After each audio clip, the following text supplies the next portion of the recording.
علماء کرام اور غازیان اسلام، نعت خوانان شیرین لسان اور میرے آقا کے آپ سب مشاکان، سب کی بارگاہ میں نہایت ادب سے سلام عرض کرتا ہوں۔ آج کی یہ خوبصورت اور اختتامی نشست میں اور آپ سب حاضر ہوئے ہیں تو نہایت ہی پرمسرت یہ لمحہ ہے کہ ہم سمجھتے تھے کہ ملک میں جو ایک خاص لابی خاص انداز میں کام کر رہی ہے کہ اس کے تحت درست طریقے سے معلومات ہمارے تک نہیں پہنچتی تھیں۔ بے شک یہ نیٹ کا دور ہے اور آزاد میڈیا کا ملکی لیول پہ نعرہ بھی ہے، اس کے باوجود ہم چند صرف لوگوں سے ہی تعارف حاصل کر سکے تھے، لیکن آج یہ پتہ چلا ہے اور اس کا کریڈٹ ملک دل پذیر آوان صاحب کو جاتا ہے۔ آج یہ معلوم ہوا ہے کہ نبی پاک کے نام پر ایک میں ہی نہیں قربان سارا زمانہ ہی فدا ہونے کو تیار بیٹھا ہوا۔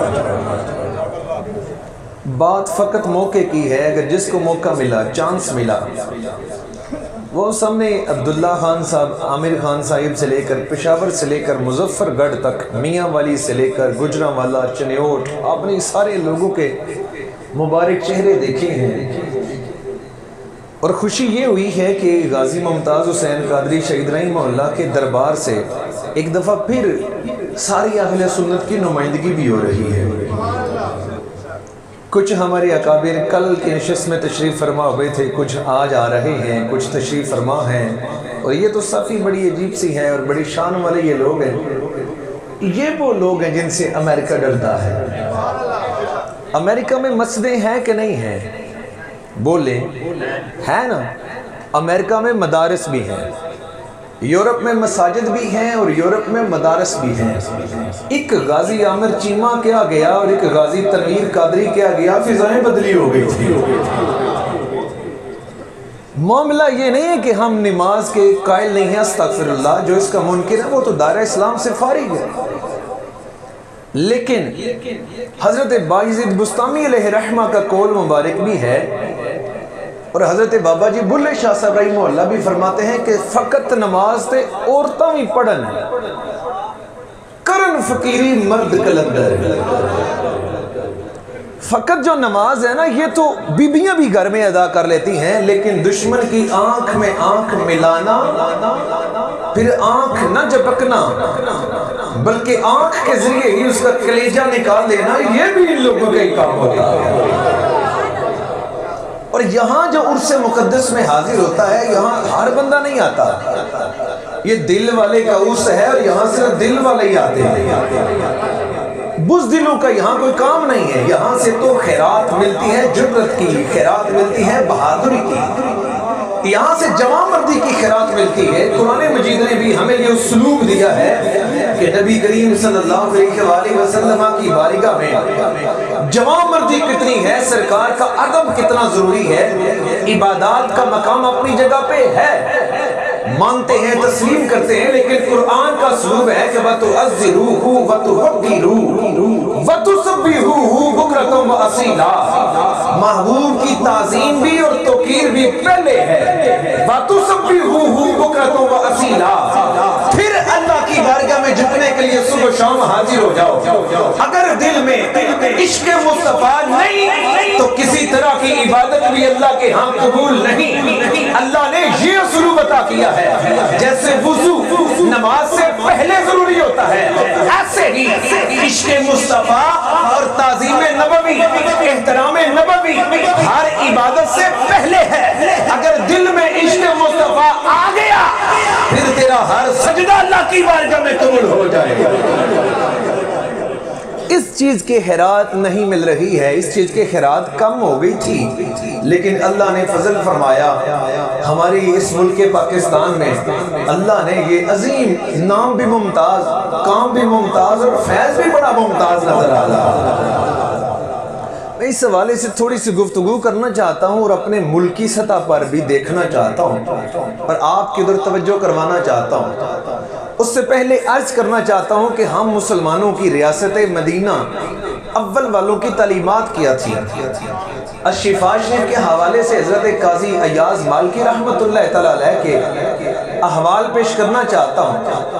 حضرت قاضی ایاز مالکی رحمہ اللہ نے بخاری شریف کی حدیث پاک کو نقل کیا ہے الشفاء شریف میں۔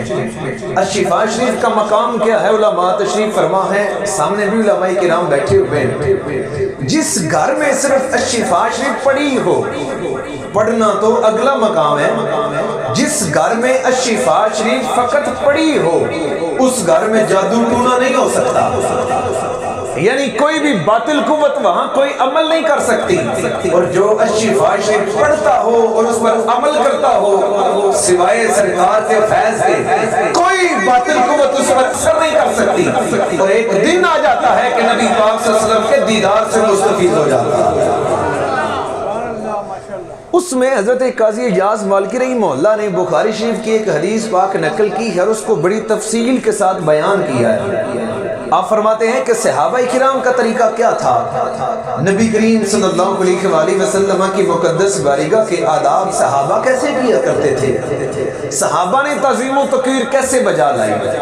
تو صحابہ کرام کا طریقہ یہ تھا کہ حضرت ابو بکر اور حضرت عمر رضی اللہ تعالی عنہما، کہہ دو رضی اللہ تعالی عنہما، کہہ دو رضی اللہ تعالی عنہما، بعد الانبیاء افضل البشر۔ یار وہم کڈو لوکاں دے، کڈو وہم لوکاں دے کہ سنی سارے سنی ہوندا ہی ہوئے جڑا سارے منن والے نوں مندا ہوے، کلا میں ہی ٹھیک ہاں باقی سارے ٹھیک کوئی نہیں، اے مفادی نظریہ ہے، نکلو، میں ہی کہہ رہا نکلو۔ بعد الانبیاء افضل البشر، بعد الانبیاء افضل البشر۔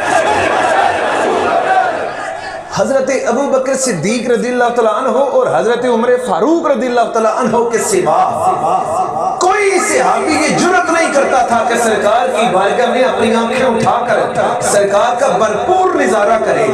صرف ان دو کو اجازت تھی، یہ دو فقط سرکار کی بارگاہ میں دیکھ لیتے، لیکن دیکھتے ہی نہ رہتے، سرکار کا چہرہ سراج منیرہ ہے، دیکھنے ہوتا ہی نہیں، اس سورج کو نہیں دیکھنے ہوتا، اور جو اس سورج کا بھی آقا ہے اس کا کمال کیسا ہوگا۔ یہ صحابہ کا ادب تھا۔ مزید آپ فرماتے ہیں کہ جب بھی میرے محبوب بات ارشاد فرماتے تو صحابہ کرام اپنے سروں کو جھکا لیتے، اور مزید آپ فرماتے ہیں صحابہ کرام کی محفل مبارک کا حال کیسا ہوتا تھا۔ نبی کریم صلی اللہ علیہ وآلہ وسلم تشریف فرما ہوئے ہیں، صحابہ کرام کی محفل جم گئی ہے، ارد گرد صحابہ کرام بیٹھ گئے ہیں، جتنی دیر میرے محبوب کی زبان اقدس سے جملے مبارک نکلتے نہیں کوئی صحابی بات شروع نہیں کرتا، یعنی محفل کا آغاز بھی سرکار کرتے ہیں، محفل کا اختتام بھی سرکار فرماتے ہیں۔ ادب اتنا ہے۔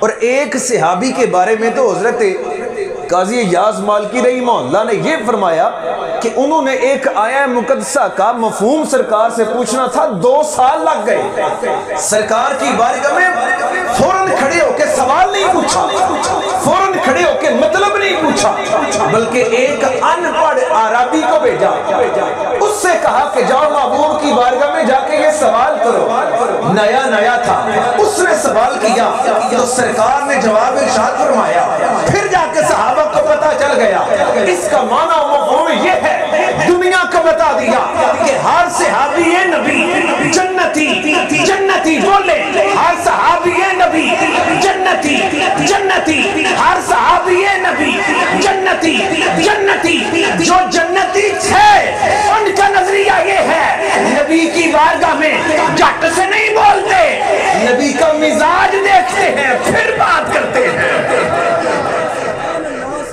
سرکار کو دیکھتے ہیں، جنتی جنتی جنتی جنتی۔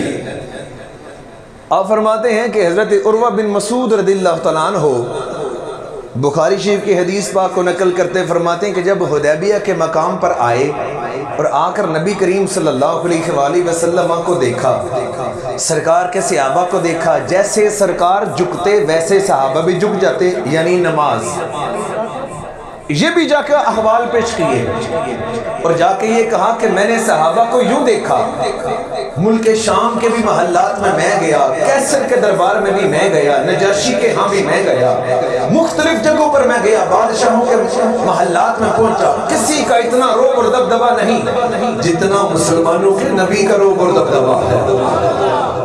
پوچھا گیا آپ نے کیا دیکھا، کیا مروب ہو کے آگئے؟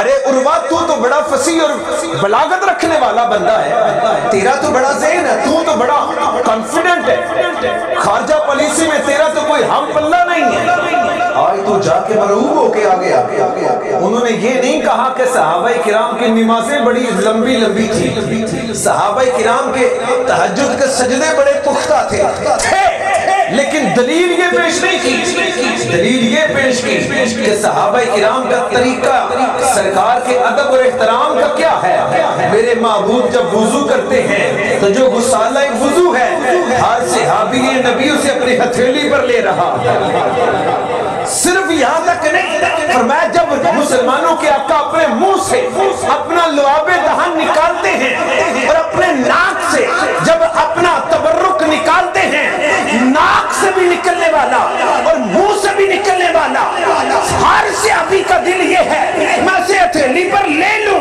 اور لے کر اپنے چہرے پر بھی ملتے تھے، اپنے جسم پہ بھی مل لیا کرتے تھے۔ جنتی جنتی یا نبی جنتی جنتی، گلی گلی نگر نگر ابو بکر، گلی گلی نگر نگر ابو بکر، بعد الانبیاء افضل البشر، بعد الانبیاء افضل البشر۔ نبی کریم صلی اللہ علیہ وآلہ وسلم کے غلاموں، یہ تھوڑا میں وقت زیادہ نہیں لینا چاہتا، مہمان زیادہ ہے، صرف حاضری پیش کرنا چاہتا ہوں۔ صحابہ کا تو یہ طریقہ، اس کے بعد ہمارے ائمہ کا طریقہ کیا ہے۔ امام مدینہ کی بات عرض کرنا چاہتا ہوں، انہوں نے حد کر دی۔ ان کی بارگاہ میں حضرت عبداللہ بن مبارک رحمت اللہ تعالیٰ علیہ اور حضرت امام مدینہ حضرت امام مالک کا ایک ہی زمانہ تھا۔ حضرت عبداللہ بن مبارک رحمہ اللہ کا مقام بھی ورا الورا ہے، اور حضرت امام مدینہ تو سبحان اللہ مدینہ شریف کی گلیوں کے درمیان نہیں چلتے کہ یہاں میرے محبوب کی تلیاں لگی ہوگی۔ یہ طریقہ کار ہے۔ مدینہ شریف میں کبھی رفع حاجت نہیں کی، مدینہ شریف سے باہر جاتے تھے۔ ان کی بارگاہ سے ایک سوال کیا حضرت عبداللہ بن مبارک نے کہ اے امام مدینہ آپ بتائیے، اپنے عقیدے درست کیجئے گا، اے امام مدینہ بتائیے میں خانہ کعبہ شریف کی طرف منہ کر کے دعا کروں یا میں رسول اللہ کے گنبد کی طرف منہ کر کے دعا کروں؟ آج بھی ہمیں وہاں سے وہ لال رومال والا لوگوں کو کہتا ہے کہ منہ اپنا ادھر کر لو، او ادھر کیا ہے؟ یہ والا سوال حضرت عبداللہ بن مبارک نے حضرت امام مدینہ سے کیا کہ دعا مانگنی خالص اللہ سے ہے، مانگنا اللہ سے ہے، لیکن چہرہ کعبے کی طرف کیا جائے یا کعبے کی طرف کیا جائے، تھوڑی سی کو کم کریں۔ اب حضرت امام مدینہ حضرت امام مالک رحمہ اللہ نے مسئلہ سمجھایا۔ آپ نے فرمایا وَلَوْ أَنَّهُمْ إِذْ ظَلَمُوا أَنفُسَهُمْ جَاءُوكَ، اس آیا مقدسہ کے ہوتے ہوئے تجھے کون سی چیز روکتی ہے کہ تو رسول اللہ کو چھوڑ کر کعبے کی طرف منہ کرے؟ ارے یہ تیرے اور تیرے باپ حضرت آدم کے لیے بھی بروز معاشر وسیلہ ہیں، لہذا رسول اللہ کی طرف منہ کر، ان کی شفاعت مانگ، انہوں نے شفاعت کر دی تو رب بھی مان جائے گا۔ اللہ اکبر،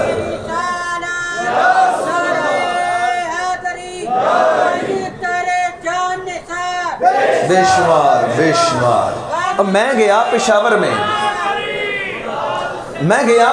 میں اور غازی خالد صاحب کے میں والد محترم اور ان کے چچا اور ان کے بھائیوں کے دیدار کے لیے گیا، اور چونکہ میں نے لا بھی کیا ہوا ہے تو اس حوالے سے ایف آئی آر کو میں محکمہ پولیس میں بھی تھا، پڑھنے کی تھوڑی سی اہلیت رکھتا تھا۔ ان کی جو ہی ایف آئی آر میرے پاس پہنچی تو بحیثیت قانون کے طالب علم ہونے کے اور جو زندگی پولیس میں گزاری تھی اس کے تجربے کی بدولت میں ان کے گھر میں پہنچا کہ ان کو جا کے بتاؤں اور اپنے نمبر نہ ٹانکنے جاؤں، بلکہ جاؤں تو صرف ان کو سپورٹ کر سکوں۔ سامنے موجود ہیں، جملے اسی لیے دہرا رہا ہوں کہ ہمیں کم از کم ہر سٹیج سے پھول نہیں لینے چاہیے۔ اپنے جو گھر میں سٹیج ہیں تو وہاں پھول کافی ہیں، جہاں جس کا جو کریڈٹ بنے اس کو دینا چاہیے۔ انصاف بھی ہمیں سیکھنا پڑے گا۔ ہم جب ان کے گھر گئے تو جا کے ہم نے ان سے ریکویسٹ کی کہ آپ کا جو بیٹا ہے، جو ہمارا ہیرو ہے، جو ہماری آنکھوں کا تارا ہے، جو نبی کریم صلی اللہ علیہ وسلم کی ختم نبوت پر اپنے آپ کو فدا کرنے کا جذبہ رکھتا ہے، اس کو کیپٹل پنشمنٹ نہیں ہوگی، اس لیے کہ اس کی جو عمر ہے وہ سن بلوغت سے کم ہے۔ اور ہمارے ملکی قانون میں یہ ہے کہ جو ابھی بالغ نہیں ہوتا تو اس کو کوئی بھی کیپٹل پنشمنٹ نہیں ہوتی، اس کو سزائے موت نہیں ہو سکتی، اس کو عمر قید نہیں ہو سکتی۔ ہم ان کے لیے یوں ان کی بارگاہ میں پہنچے تو اس سے پہلے نیاز احمد خان نیازی کا وسیلہ تلاش کیا، کیونکہ ان کے پاس ان دنوں ایجنسیوں والے بھی بڑے آتے تھے، اخباروں والے بھی بڑے آتے تھے، اپنے بھی آتے تھے تو کچھ غیر بھی آتے ہی ہوں گے۔ تو میں نے صرف اپنا آپ کلیئر کروانے کے لیے کہ تاکہ وہاں جا کر مجھے اپنی کلیریفیکیشن نہ دینی پڑے، ایک پٹھان نیاز احمد خان کا وسیلہ لیا اور اس کے ذریعے جب تعارف کروایا تو ہم آرام سے پہنچ گئے۔ اگر دنیا میں ہم اپنے مفاد کے لیے سارے طریقے تلاش کریں، ادھر سب کچھ جائز ہے اور ادھر پہنچنے کے لیے گنبد خضرائی تو ہے، اس کا وسیلہ نہیں لیں گے تو کیا کریں گے؟ امام مدینہ نے فرما دیا، اے عبداللہ بن مبارک، نبی کریم کی بارگاہ کی طرف منہ کر کے دعا کر، ان کی شفاعت مانگ، اگر نبی نے شفاعت کر دی تو تیرا رب بھی مان جائے گا۔ سنی طریقے ہمارے یہاں مرکزی رہنما تشریف فرما ہے شاہد گوری بھائی، ان کے ساتھ میری یہاں غازی صاحب کے مزار شریف کے احاطے میں بیٹھ کے تھوڑی سی گفتگو ہوئی ہے، تو میں اس پر اپنا اختتام کرنا چاہتا ہوں۔ اس سے پہلے آخری ایک بات عرض کرنی ہے، چونکہ یہ جہاں دیدہ بندہ ہے، تھوڑا سا ملکی حالات کو کیا بلکہ بہت زیادہ سا سمجھنے والا ہے، تو اس حوالے سے میں ان کے ساتھ تھوڑی سی بات کی اور پھر انہی سے کرنی بنتی تھی کیونکہ یہ سمجھنے والے تھے۔ تو بات یہ ہے، نبی کریم صلی اللہ علیہ وآلہ وسلم کے ادب و احترام کے حوالے سے صرف اور صرف یہ کہہ دینا کہ ملک پاکستان کے کسی بھی وزیر اعظم نے آج تک میرے جیسی تقریر نہیں کی تو بھائی جان اس سے کم از کم نبی پاک کا حق ادا نہیں ہوتا۔ یہ سیدھی سی بات ہے۔ ہمارے سامنے ریاست مدینہ کی مثالیں موجود ہیں کہ وہاں آنے والے غلامان نے اپنے اپنے دور میں کیا کیا۔ امام مدینہ رحمہ اللہ کی بات عرض کرنا چاہتا ہوں، عبد الجلیل بن عبد الحمید نے قاضی وقت تھا، اس نے نبی کے حضرت امام مدینہ کی بارگاہ میں، امام مالک کی بارگاہ میں آ کر عرض کیا، کھڑے کھڑے حضور میں نے کل فیصلہ کرنا ہے تو مجھے یہ والی حدیث پاک تھوڑی سی رہنمائی فرما دیں۔ توجہ کیجئے گا، ایک یہاں بھی جج ہے جو غازی احمد شیر خان نیازی کا نشانہ بن گیا، اور ایک وہ بھی جج ہے جس کا نام عبد الجلیل بن عبد الحمید ہے، مدینہ کا قاضی ہے۔ اس وقت کا قاضی امام مدینہ کی بارگاہ میں خود حاضر ہوتا ہے اور خود آ کے کہتا ہے کہ میں نے کل ایک فیصلہ کرنا ہے تو مجھے میرے آقا کی فلاں والی حدیث پاک سنا دیں۔ امام مدینہ اسے قید کرنے کا حکم دے دیتے ہیں۔ قید کرنے والا اہلکار عرض کرتا ہے کہ حضور یہ تو خود قاضی ہے۔ فرماتے ہیں، تاریخی جملہ سماعت کیجئے گا، فرماتے ہیں اس کو قاضی لگانا ہی نہیں چاہیے جس کو نبی پاک کی حدیث پاک کی تعظیم کا پتہ نہ ہو۔ حضور حدیث پاک کی تعظیم کیا ہے؟ فرمایا کھڑے کھڑے عام باتیں ہوتی ہیں، نبی پاک کی بات کرنی ہو پہلے وضو کیا جاتا ہے پھر بیٹھا جاتا ہے، اس کو قاضی لگانا ہی نہیں چاہیے۔ میں کہتا ہوں جس نے غازی ممتاز کو سزائے موت کا فیصلہ سنایا اور ڈیم کی نظر ہی ہو گیا، پتہ ہی نہیں چلا کہ غسل کرنے گیا کہ کیا کرنے گیا۔